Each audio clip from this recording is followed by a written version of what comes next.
5 साल की गीता जो अपने दादा दादी के साथ गांव में रहती थी। बेचारी गीता के माता पिता गीता के पैदा होने के कुछ दिनों के बाद ही दुनिया छोड़ के चले गए। उसके बाद से गीता का पालन पोषण उसके दादा और दादी ने ही किया।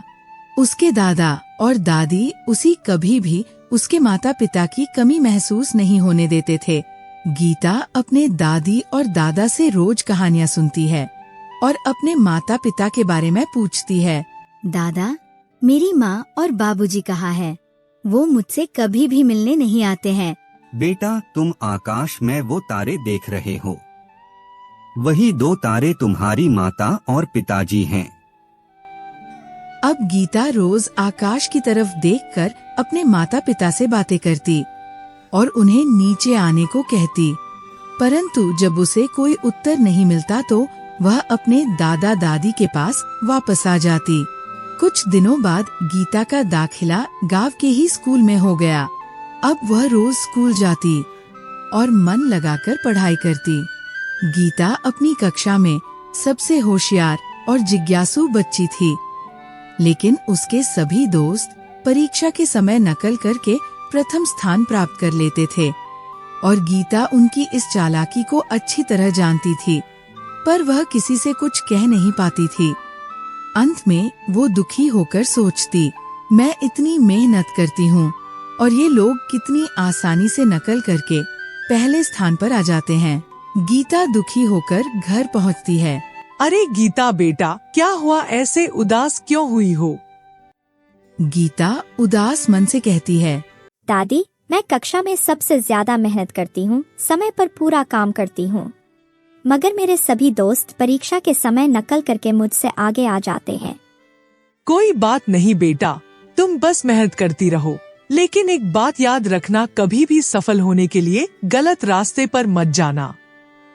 दादी, पर ऐसे तो मैं सबसे पीछे रह जाऊंगी। बेटा, तुम इस बात पर चिंता मत करो, देखना तुम स्कूल में भले ही उन बच्चों से पीछे हो जाओगे, पर जब जीवन में उन्हें इस ज्ञान की जरूरत होगी तो उनके पास कुछ भी नहीं होगा, क्योंकि वे हमेशा नकल के ही भरोसे रहेंगे। ठीक है दादी।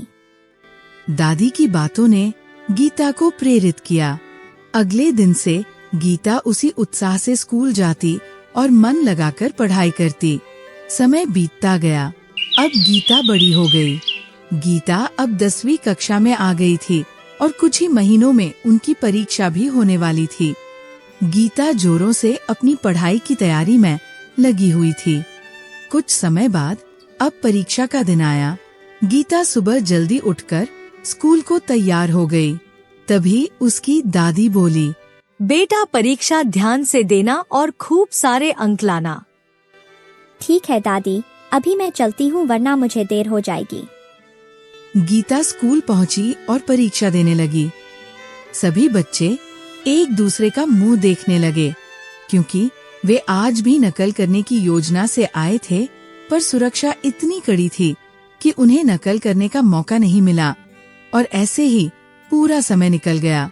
इसी तरह गीता ने अपनी मेहनत के बल पर सभी परीक्षा दी और अंत में वह पूरे विद्यालय में प्रथम स्थान पाकर पास हुई। गीता घर आई और अपने दादा दादी को पूरी बात बताई और खुश होकर अपने दादा के साथ खेलने लगी और इसी तरह वह हमेशा अपनी मेहनत पर विश्वास करती और आगे बढ़ती।